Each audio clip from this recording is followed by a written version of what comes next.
Hello dear students, good morning to all of you. Welcome to this channel English Adda for All. This is S. Priyadarshi and in this session we shall discuss today the concepts of interrogative sentences. Okay guys, तो चलिए हम लोग आज शुरुआत करते हैं concepts of interrogative sentences की. Previous session में हम लोगों ने काइंड्स ऑफ सेंटेंसेस को देखा था और उससे रिलेटेड जितने भी हमारे कॉन्सेप्ट्स थे, जितने भी रूल्स थे, हम लोगों ने उसके बारे में जाना. तो इसी कड़ी में हम लोग, जैसा कि मैंने कहा कि काइंड्स ऑफ सेंटेंसेस की ये एक सीरीज चल रही है और इसके तहत हम लोग आज इंट्रोगेटिव सेंटेंस के या क्वेश्चन के बारे में जानेंगे. चलिए, तो टाइम वेस्ट न करते हुए हम लोग आज इस चीज की शुरुआत करते हैं और हमारा सेक्शन है concepts of interrogative sentences. Right, तो चलिए इसमें कुछ बेसिक्स हैं उसको हम लोग जान लेते हैं और बेसिक्स के जानने के बाद हम लोग इसके जो एडवांस सेक्शन होगा उस चीज को भी हम लोग देखेंगे. ओके, तो what are interrogative sentences? First of all, we should try to know this.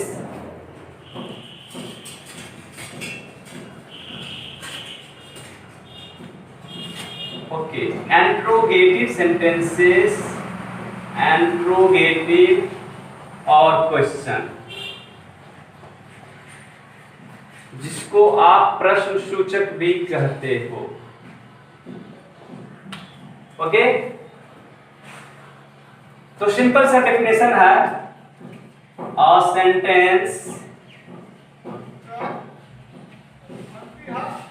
Which asks a question.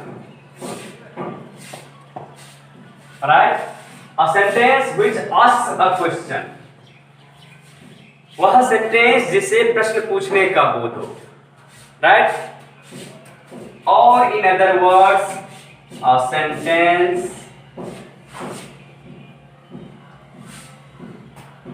which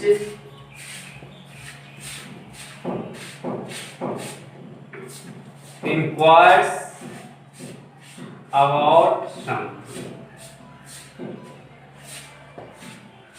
आप ऐसा भी कर सकते हैं, a sentence which inquires about something. तो इस तरह के सेंटेंस है जो किसी भी चीज के बारे में पूछना चाहता है, कोई भी क्वेश्चन, सिर्फ क्वेश्चन पूछने का बोध हो, ज्यादा कुछ नहीं कहना है. We need to ask someone a question. We need to ask someone a question. Right, तो इस तरह से हम लोग, और इसके लास्ट में हम क्या करते हैं, इस सेंटेंस के लास्ट में, यानी कि such sentences take, आप एक लाइन और भी लिख सकते हो, such sentences take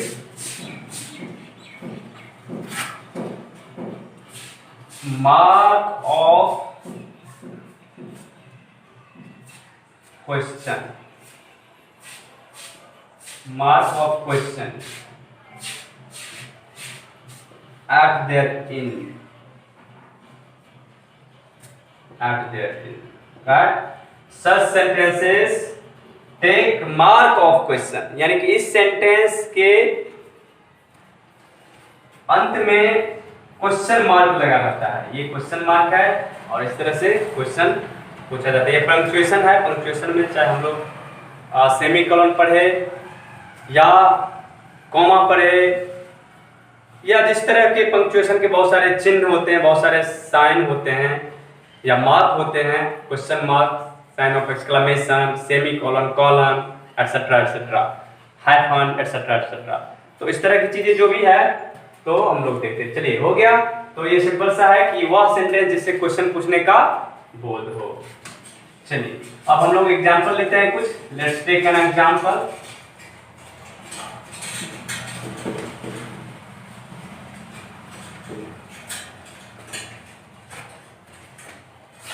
Okay, some examples here. What is your father? What is your father? तुम्हारे पिताजी क्या करते हैं? आप आंसर इजीली दे सकते हो। My father is a businessman, my father is a farmer, my father is a teacher. Okay, so ये क्वेश्चन आप कर सकते हो।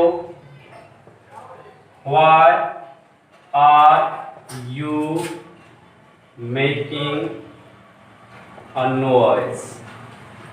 हल्ला तुम क्यों कर रहे हो? तुम क्यों हल्ला कर रहे हो? ये क्वेश्चन हो गया।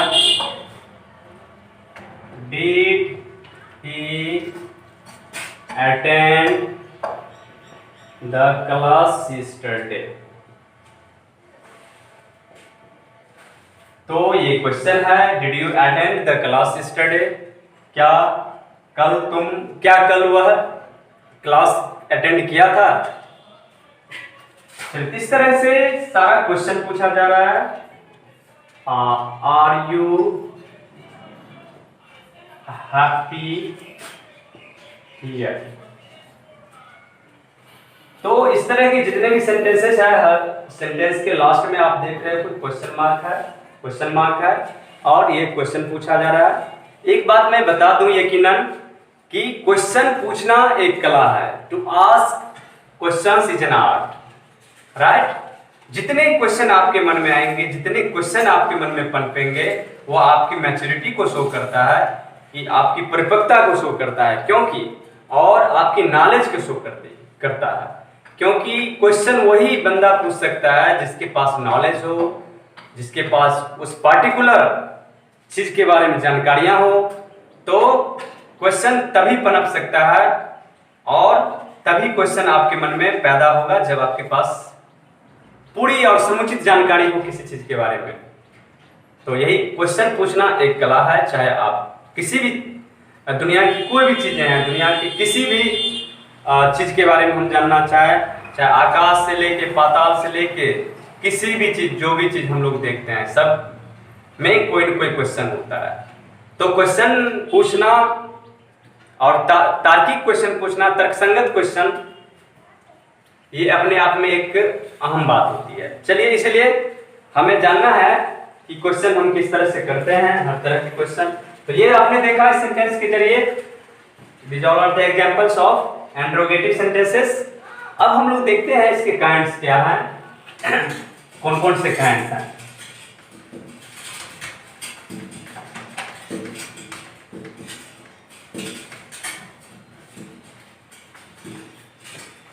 Okay, how many kinds of interrogative sentences? Okay, so kinds of, there are two kinds of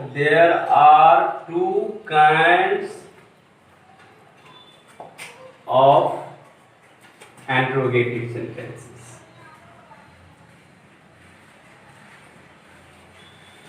Okay, so there are two kinds of interrogative sentences. They are, what are they? There are two kinds of interrogative sentence. There are two types of interrogative sentences. First one is yes no question. First one is yes no question, यानी कि हाँ या ना में जिसका answer देते हो, हाँ या ना उत्तर वाले। ओके, जिस क्वेश्चन का आप आंसर हाँ या ना में देते हो उसको कहते हैं यस नो क्वेश्चन। अब मैं इसकी पूरी बात बताता हूं। एक दूसरा होता है WH question. WH question, okay. तो WH क्वेश्चन होता है वह क्वेश्चन होता है जिसका आंसर आप पूरे सेंटेंस में देते हो, जिसका आंसर आप पूरे सेंटेंस में WH वर्ड से शुरू होते हैं। ये सारे सेंटेंस जो है WH वर्ड से शुरू होते हैं और स्टार्ट्स विद WH वर्ड शुरू होते हैं। ओके, तो इसका और WH का मतलब हो गया। मैं आगे बताता हूँ, पूरी बात डिटेल में मैं बता रहा हूँ। पहले हम लोग हमने देखा कि सेंटेंस, इंटरोगेटिव सेंटेंस के दो प्रकार हैं, दो टाइप्स हैं। They are yes no question and WH question, right. अब हम लोग देखते हैं यस नो क्वेश्चन आखिर है क्या और उसका क्या स्ट्रक्चर हो सकता है, किस तरह के सेंटेंस को हम लोग यस नो क्वेश्चन से शुरुआत कर सकते हैं। तो ये स्ट्रक्चर जानना बहुत जरूरी है। चलिए हम लोग देखते हैं ये आखिर यस नो क्वेश्चन का क्या स्ट्रक्चर होता है, वन बाय वन। तो first one is yes no question.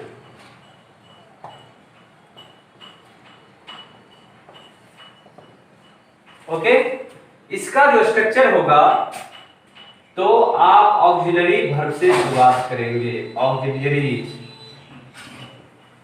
Auxiliary verb होंगे subject plus other words.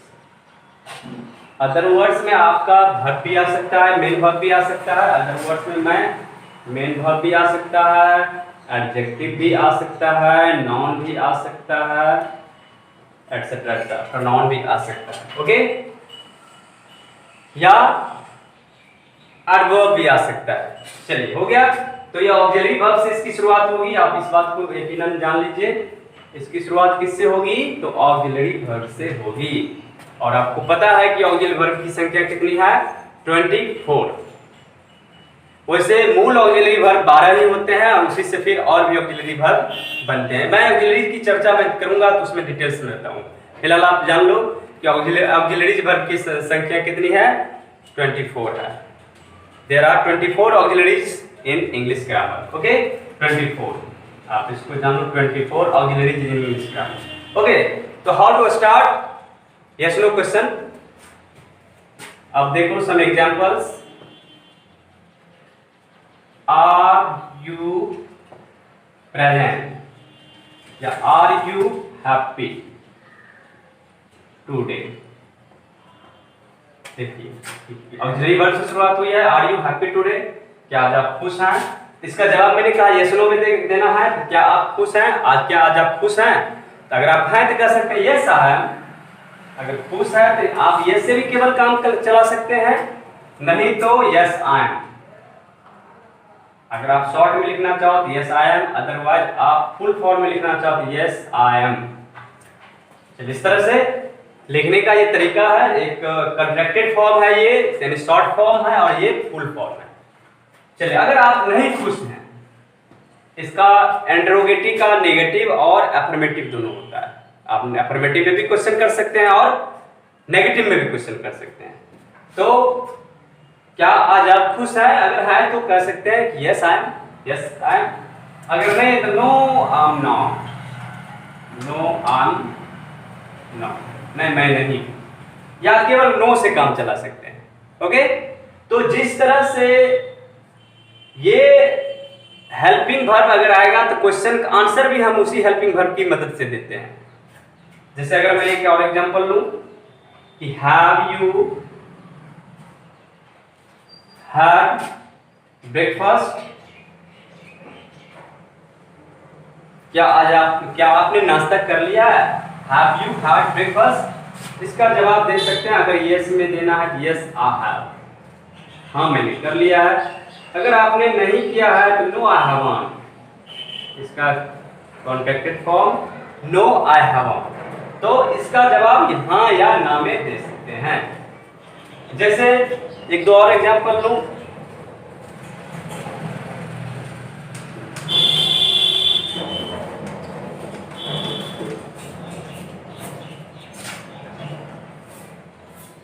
Can you kill a tiger? Can he kill a tiger? क्या वो बाघ को मार सकता है? अगर वो मार सकता है, अगर उसमें ये कैपेसिटी है तो यस ही कैन, हाँ मार सकता है। नो ही कांट, अगर नहीं मार सकता है नो ही कांट, बिल्कुल नहीं। तो इस तरह से देखो आपकी आंसर भी हम लोग कैन की मदद से दे रहे हैं। यस तो यस ही कैन, नो तो यस ही कांट। इसको भी नेगेटिव में ही करेंगे, नो ही कांट। तो कैन से शुरू अगर शैल से होगा, शैल से आंसर भी हमें देना है। इस तरह से आपने देखा कि ऑक्सिलरी वर्ब से इसकी शुरुआत होती है और इसका आंसर जो हम देते हैं यस और नो में देते हैं, हाँ या ना में देते हैं। इसलिए इसको यस नो क्वेश्चन कहा जाता है और इसकी शुरुआत ऑक्सिलरी वर्ब से होती है। ओके, तो ये बात क्लियर हो गई, ये कंसेप्ट आप समझ गए होंगे। अब हम लोग आगे बढ़ते हैं WH क्वेश्चन की ओर, क्योंकि WH में बहुत सारे कंसेप्ट है। ये मैं बातें बताने जा रहा हूँ आप लोगों को, बहुत मजा आएगा इस चीज को जानने के बाद, और सेंटेंस से संबंधित पूरा कंसेप्ट आपका क्लियर हो जाएगा। तो अब हम लोग लेते हैं WH क्वेश्चन। हमारा नेक्स्ट टाइप है WH question. WH question, you know कि WH क्वेश्चन का मतलब हुआ कि वह सेंटेंस जो WH वर्ड से शुरू होते हैं, वे सेंटेंसेस जो WH वर्ड से शुरू होते हैं। WH वर्ड्स का मतलब हो गया, चाहे वो व्हाट हो, चाहे वो व्हेन हो, वेयर हो, how, who, whom, which, etc. ये सारे जो वर्ड हैं ये WH वर्ड हैं, और इसलिए इसको WH क्वेश्चन कहा जाता है। और इसका जवाब कभी भी हमें देना है तो यस नो में नहीं देना है, कभी भी देना है तो पूरे सेंटेंस में देना है, पूरे सेंटेंस में देना है। जैसे आप क्या पढ़ रहे हो, जैसे पहले आप इसको यस नो पे आओ, आप क्या पढ़ रहे हो या क्या तुम पढ़ रहे हो, तो आप सिर्फ वह कह सकता है यस आई एम, हाँ मैं पढ़ रहा हूं। लेकिन तुम क्या पढ़ रहे हो, अगर वो कहेगा यस तो ये कोई रिप्लाई नहीं हुआ, there can be no reply such a question of such a questions. तो आप आंसर दे सकते हो yes I am reading a book, I am reading a novel, या कुछ भी। तो इस तरह से पूरे सेंटेंस में इसका जवाब दिया जाता है, यस नो में आप आंसर इसका नहीं कर सकते। चलिए, तो ये हो गया यस नो। तो चलिए कौन कौन से यस नो है, पहले कुछ एग्जांपल्स देख लीजिए। जैसे what is your name, what is your name, आपका नाम क्या है। What is your father, what is your father, आपके पिताजी क्या करते हैं। तो इसका पूरे सेंटेंस में जवाब देना। व्हाट इज योर नेम, तो my name is Ankit, my name is Satya, my name is etcetera, कुछ भी ओके। या I am Satya, I am Ankit, okay. What is your father, आपके पिताजी क्या करते हैं, तो my father is a businessman, my father is a simple farmer, my father is a teacher, an engineer, etcetera. तो इस तरह से आप पूरे सेंटेंस का जवाब देते हो। तो जिसका जवाब और जिसका रिप्लाई आप पूरे सेंटेंस में दे रहे हो उससे क्या कहते हैं, WH, ओके। तो कितने WH वर्ड्स होते हैं हम लोग इसको जानते हैं। ये एक जानने वाली बात है यहाँ कि कितने WH वर्ड्स होते हैं। सबसे पहली बात हमें इसको जान ले कि WH वर्ड्स कितने होते हैं, ये जानना बेहद जरूरी है। तो in root there are 9 question words. अब इस बात को अच्छे से जान लो, इन रूट यानी मूलतः there are 9 question words, okay, so there are 9 question words mainly, और इसी 9 क्वेश्चन वर्ड से, इसी 9 क्वेश्चन वर्ड से पूरे दुनिया जहान के सारे क्वेश्चन बनेंगे। एक पार्ट आप यस नो क्वेश्चन की कर दो, यस नो क्वेश्चन जिसका जवाब हम हाँ और यस या और नो में देते हैं, हाँ या ना में देते हैं, वो एक अलग पार्ट हो गई। और ये जो हो गई मूल क्वेश्चन, 9 जो वर्ड होते हैं, इसी 9 वर्ड से सारे दुनिया जहान के सारे क्वेश्चन बनते हैं।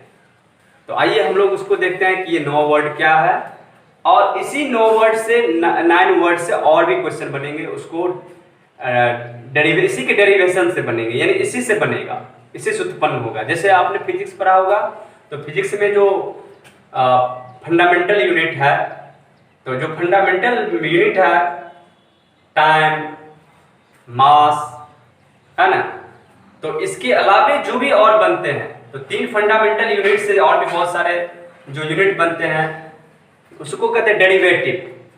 डेरिवेशन से बनते, उसके डेरिवेशन से बनते हैं, इससे व्युत्पन्न होते हैं। तो वही चीज हो गया कि इसमें भी हम लोग देखेंगे कि 9 तो हमारे क्वेश्चन वर्ड्स हैं, रूट क्वेश्चन वर्ड्स हैं, लेकिन इससे और भी क्वेश्चन वर्ड्स बनाए, उसको कहते हैं डेरिवेटिव्स ऑफ क्वेश्चंस। चलिए हम लोग देखते हैं डेरिवेटिव ऑफ क्वेश्चंस, बाद में हम देखेंगे। पहले हम लोग देखेंगे वे 9 रूट वर्ड हैं कौन कौन। चलिए देख लीजिए, पहला है हम लोग एक एक कर देखेंगे और एक एक कर उसको एग्जाम्पल भी देखेंगे और किसके लिए यूज होगा वो भी देखेंगे। तो हु मतलब होता है कौन और किसने। इसका मतलब ये जब भी आएगा फॉर पीपल आएगा, यानी कि ये मैन के लिए ही आएगा, ये हमेशा याद रखिए। चलिए कौन, हु इज कमिंग, कौन आ रहा है, ये सब्जेक्ट का काम करता है। ये आप इसका फंक्शन भी जान लीजिए, ये सब्जेक्ट का काम करता है। कभी भी करेगा सब्जेक्ट या ऑब्जेक्ट का पता लगाने के लिए करेगा, का पता लगाना, ये बात इंपॉर्टेंट है। जब भी ये करेगा तो सब्जेक्ट का काम करेगा, यानी सब्जेक्ट का पता लगाने का काम करेगा, तो उसको हु कहेंगे। हु इज कमिंग, कौन आ रहा है। Who is making a noise, हल्ला कौन कर रहा है। उसका कोई आंसर होगा कि कौन करने वाला है। हु हैज हेल्प्ड मी, मेरी मदद किसने की। तो ये सारे सब्जेक्ट का काम कर रहा है। इस तरह के जो भी सेंटेंसेस बनेंगे जो सब्जेक्ट का काम करेगा तो उसे हु से होगा। कौन किसने, किसने किया, कौन कर रहा है, किसने उससे गाली दी, किसने उससे पीटा, इस तरह की जो भी है। कौन कर सकता है, कौन करेगा, इस तरह की जो भी होगा कौन से। चलिए दूसरा हम लोग देखते हैं हूं। हूं होता है किसको, हूं होता है किसको और किसे और किन्हें। चलिए हो गया। ये भी पीपल के लिए होता है, ये भी जब भी होगा मनुष्य के लिए होगा, याद रखिए जब भी होगा मनुष्य के लिए होगा, फॉर ह्यूमन बीइंग। ना कभी भी इस दोनों का प्रयोग ना एनिमल्स के लिए होगा, ना बर्ड्स के लिए होगा और ना ही नॉन लिविंग थिंग्स के लिए होगा। याद रखिए ये जब भी इन दोनों का प्रयोग होगा, और ये ऑब्जेक्ट का पता लगाने के लिए करता है। ये सब्जेक्ट का पता लगाने के लिए, ऑब्जेक्ट का पता लगाने के लिए, याद रखिएगा पता लगाना। ये ऑब्जेक्ट का पता लगाता है whom, और ये सब्जेक्ट का पता लगा, इससे सब्जेक्ट का पता चलता है। हम लोग इसकी चर्चा विशेष रूप से करेंगे जब हम लोग प्रोनाउन करेंगे, तो प्रोनाउन में भी ये आएगा। तो सबसे पहले यहाँ हम लोग देख लेते हैं कि whom did you see yesterday, whom did you see yesterday, कल तुम किसे मिले थे। तो whom did you, क्योंकि काम करने वाला ये है तो इसलिए whom हो गया ऑब्जेक्ट के लिए, किसे मिले थे। तो कल तुम किसे मिले थे,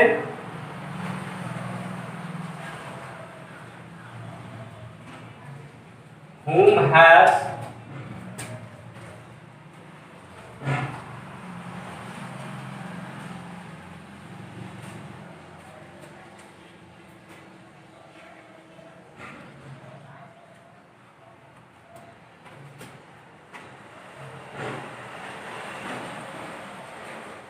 whom are you going to meet, तुम किसे मिलने जा रहे हो। किसे, तुम हो गया सब्जेक्ट, तो तुम किसे मिलने जा रहे हो।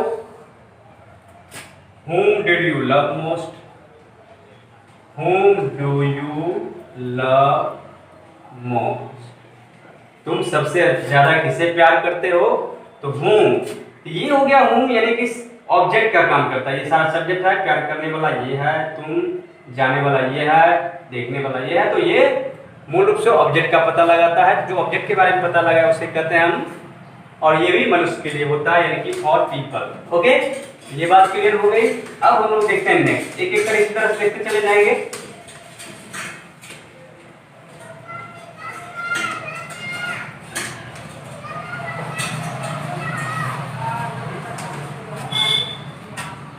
फिर our next point is whom जब हो गया तो हम लोग देख रहे हैं whose। Our next point is whose।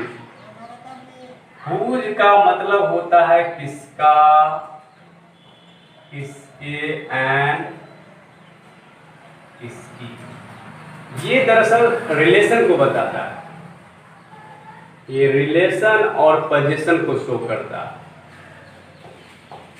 यानी कि संबंध और अधिकार, संबंध और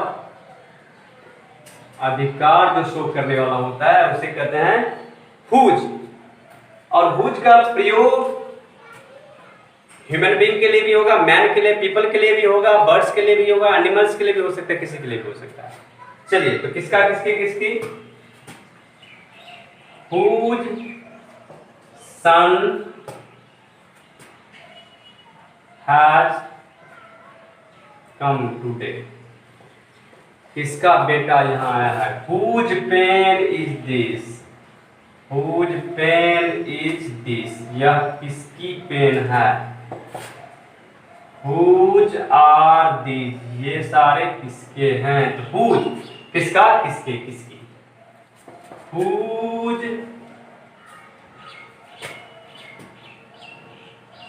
हुज काउ इज ब्लैक, किसकी गाय काली है? तो whose cow, whose are this, ये सारे किसके हैं? हुज पेन, यानी सारे रिलेशन बता रहा है और पोजीशन बता रहा है। हुज सन किसका बेटा, रिलेशन शो करता है। हुज डॉटर किसकी बेटी, रिलेशन शो कर रहा है। हुज फ्रेंड किसके मित्र, किसके दोस्त, वो रिलेशन शो कर रहा है। इसलिए जो रिलेशन शो करता है उसे हम कहते हैं whose. Okay, it's credible for today, that's why I am studying. Okay guys, तो ये हो गया हमारा हुज। हुज के बारे में देखा। अब हम लोग देखते हैं नेक्स्ट, हुज हो गया। अब हुज के बाद हम लोग देखते हैं what. Our next point is what. What का मतलब क्या होता है और ये किसके लिए आता है? तो ये आता है फॉर थिंग्स और प्रोफेशन। ये प्रोफेशन के बारे में पूछा जाता है, कि पेशा के बारे में। ओके, जैसे एग्जांपल देख लो, व्हाट इज योर फादर, तुम्हारे पिताजी क्या हैं, तुम्हारे पिताजी क्या हैं। या व्हाट आर यू डूइंग, तुम आजकल क्या कर रहे हो, तुम क्या कर रहे हो, what are you doing. Okay, तो इस तरह के और थिंग्स और प्रोफेशन के बारे में जो पूछा जाए, काम के बारे में पूछा जाए, तो उससे इंक्वायरी करें तो उसके कहेंगे व्हाट। चलिए, व्हाट भी हो गया। और व्हाट के बाद हम लोग देखते हैं नेक्स्ट पॉइंट, जितने भी 9 जो क्वेश्चन वर्ड है रूट, वो सारा हम लोग देख लेते हैं एक एक कर। उसके बाद हम लोग आएंगे इसकी मेक कंसेप्ट। ओके, तो व्हाट हो गया, which, next word is which. Which selection के लिए, इससे सिलेक्शन होता है यानी कि चयन, चुनाव करते हैं किसी का। और ये नॉन लिविंग बीइंग्स के लिए आता है, नॉन लिविंग के लिए आता है। It is use for non being, animals और बर्ड्स, राइट। तो व्हिच सिलेक्शन, व्हिच से सिलेक्शन का बोध होता है, यानी कि which denotes selection. Okay, let's take an example. Which, which class do you read?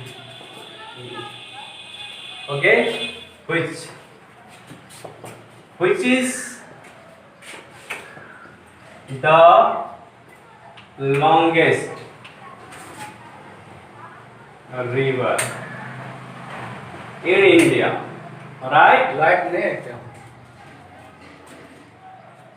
Which is the longest river in India? Bharat में सबसे लंबी नदी कौन है? सिलेक्शन की बात हो रही है। Which is the best boy? चरचरा रहा है। Which is the best boy in the class? In the class. तो ये सिलेक्शन हो रहा है कि इतने लड़कों में amongst all boys, amongst all students, which one is the best? तो जो सिलेक्शन बोर्ड का डिनोट करे, सिलेक्शन के बारे में पता करे, उससे क्या कहेंगे हम लोग? तो विच का प्रयोग करेंगे। चलिए, हो गया। तो इसकी डिटेल हम लोग जानकारी लेंगे जब हम लोग रिलेटिव प्रोनाउन पढ़ेंगे, उसमें पूरी बातों की जानकारी होगी। अभी फिलहाल ये जान लो, एक बेसिक्स में दे रहा हूँ, इसलिए बेसिक्स के बारे में सिर्फ इतना ही जानना है। बहुत चरचरा। चलिए next one is which, another one is where for place, okay, where denotes place, ये place के बारे में शो करता है, it denotes for place. Example, where do you live, okay, where do you live, where are you coming from now,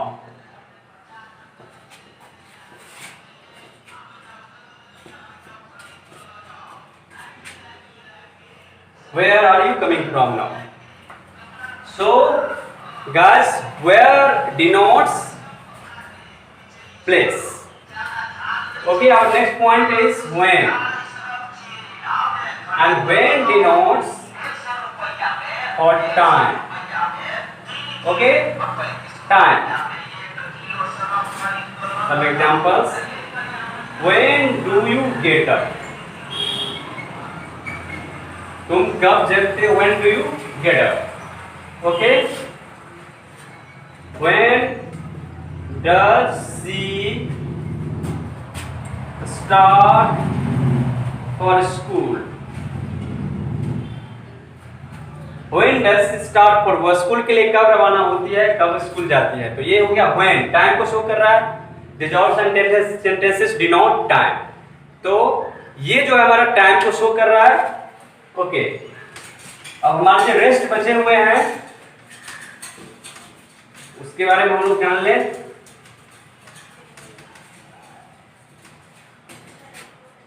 So another one is why. Why for reason, कारण. Why denotes reason, okay, reason.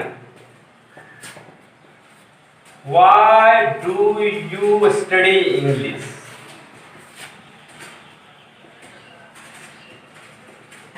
ये reason show कर रहा है.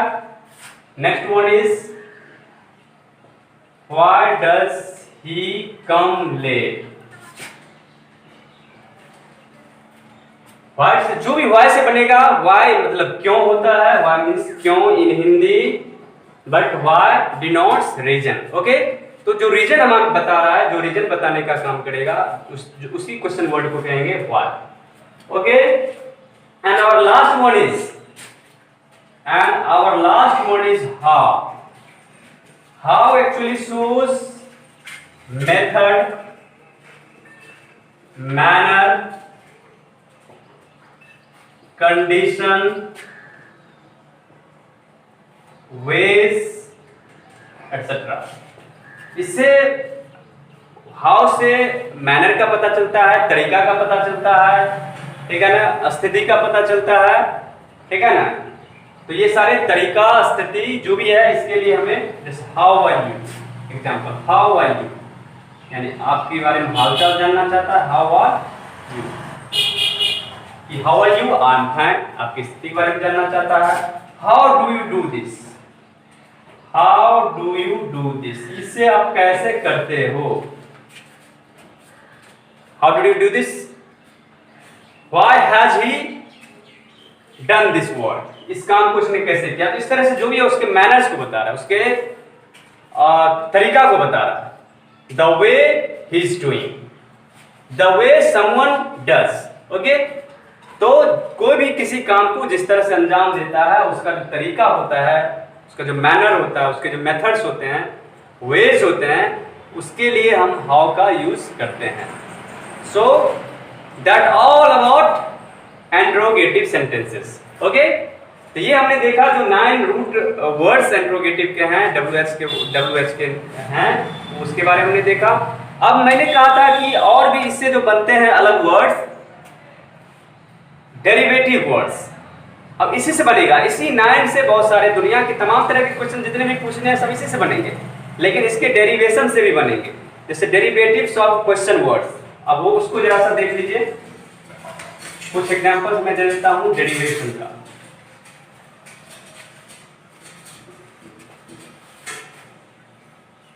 Derivatives of derivatives, derivative some question words. तो मैंने कहा कि derivation का मतलब होता है व्युत्पन्न। तो व्युत्पन्न का मतलब मूल जो क्वेश्चन वर्ड है उसी से बनते हैं। ऐसा नहीं कि वो अलग से बनते हैं, अलग से कुछ भी नहीं है। जितनी बातें मैंने बताई है बस उसी उतने ही में क्वेश्चन सारे बन जाएंगे। लेकिन डेरिवेशन में हम लोग देखते हैं जैसे हाउ मैनी, हाउ में मैनी लग गया, आखिर मूल वर्ड तो यही है लेकिन इसमें मैनी लग गया तो हाउ मैनी का मतलब हुआ कितना। ये नंबर को बताएगा, इट शोज नंबर, कितने, कितने आदमी थे। तो ये हो गया हाउ में, कितने आदमी थे। चलिए how much, how much, how much मतलब हुआ क्वांटिटी को बताएगा कि कितना मिल्क है, कितना दूध है, तो हाउ मच हो गया। चलिए इसे से मेन वर्ड से बन रहा है, कुछ और मैं बताता हूं। How many times, how many times कितनी बार, कितनी दफा, हाउ मेनी टाइम्स। तो ये हाउ मेनी टाइम्स कितनी दफा फ्रीक्वेंसी को शो कर रहा है। At what time, at what time किस वक्त, किस समय। तो देखिए व्हाट से ही बना है तो ये डेरिवेटिव हो गया। चलिए what kind of, what kind of, what sort of किस प्रकार का, या what type of, what type of. ये सब हो गया किस प्रकार का, किस प्रकार का, किस प्रकार का, राइट। तो ये सारे डेरिवेटिव्स हैं। These all are the derivatives of question words, okay? तो ये सारे डेरिवेशन से बनते हैं जो मूल वर्ड से बनाए जाते हैं। तो इस तरह से सारे क्वेश्चंस हम पूछ सकते हैं, जितनी मर्जी हो उतना आप क्वेश्चन बना सकते हो। आप लोग अपने घर पे इससे जितने वर्ड्स मैंने बताया उससे आप 2-2, 4-4, 10-10 जितनी मर्जी हो आप क्वेश्चन वर्ड बना सकते हो। जितना आप फ्रेम कर सकते हो, फॉर्म कर सकते हो क्वेश्चन, उतनी ही आपकी इंग्लिश रिच होगी, इतना सेंटेंस पे पकड़ बनेगी, ठीक है। तो ये रहा हमारा कंसेप्ट किससे रिलेटेड, तो इंटरोगेटिव से रिलेटेड हमारा ये तमाम तरह का कंसेप्ट था जो आज हमने देखा। अब ये तो मैंने बेसिक्स के बारे में बातें कही। अब जो हम आएंगे इसके जस्ट बाद वो हमारा होगा हाई लेवल का, जो कॉम्पिटिटिव स्टूडेंट्स के लिए वो ज्यादा जरूरी होगा। क्योंकि अभी जो मैंने सिर्फ बेसिक से बताया है, अब जो एक और इस सेशन होगा, एक और क्लासेस के लिए आएगा, तो एक और क्लास में हम लोग इसके हाई लेवल को टच करेंगे, इसके हाई लेवल की चर्चा करेंगे। और फिर हाई लेवल के बारे में बताने के पश्चात हम लोग उसमें देखेंगे क्वेश्चन का जो होता है डायरेक्ट क्वेश्चन, इनडायरेक्ट क्वेश्चन, है ना, फिर ऑर्डिनरी क्वेश्चन, इस तरह के जो भी है हम बात करेंगे नेक्स्ट वीडियो लेक्चर में। उसमें वो हाई लेवल की बात होगी, आपको उससे रिलेटेड मैं क्वेश्चन भी बताऊंगा जो फ्रीक्वेंटली एग्जाम्स में पूछे जाते हैं, ओके। और फिर हमारा नेक्स्ट है इंपेरेटिव है, ऑब्जेक्टिव है। इसमें कुछ ज्यादा फंडा है नहीं, उसका सिर्फ स्ट्रक्चर हमें जान लेना है। और उसके बाद हमें इस सेंटेंस के जो सीरीज को हम लोग फिनिश कर देंगे। और फिर हम लोग जो हमारा पार्ट्स ऑफ स्पीच का जो भी पार्ट है उसका हम लोग विधिवत चलेंगे नाउन से। तो कुछ चंद क्लासेस बचे हुए हैं इस सीरीज में, उसका हम लोग खत्म कर लेते हैं और फिर हम लोग फिर चलेंगे सीरीज, ओके।